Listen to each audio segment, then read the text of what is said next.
Le contexte économique mondial n'est pas favorable aux économies de l'Afrique centrale. La région cherche des solutions pour se sortir d'affaire avec la crise du pétrole.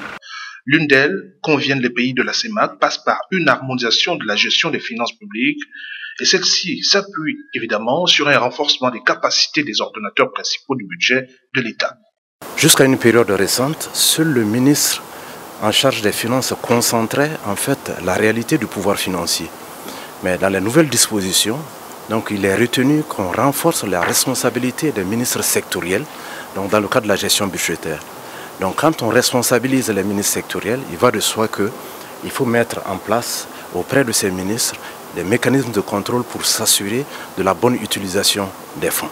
L'expertise du Centre d'assistance technique du Fonds monétaire international pour l'Afrique centrale, Afritac-Centre, s'avère nécessaire pour l'atteinte de cet objectif à l'heure où nombre de pays d'Afrique centrale font face à des scandales financiers, cas du Gabon, actuellement en pleine opération de lutte contre les détournements de deniers publics.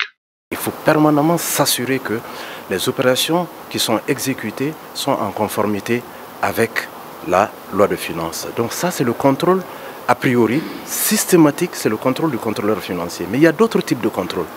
Le contrôle de l'inspection des finances, le contrôle des inspections ministérielles, donc qui s'assure aussi donc, de la régularité des opérations budgétaires.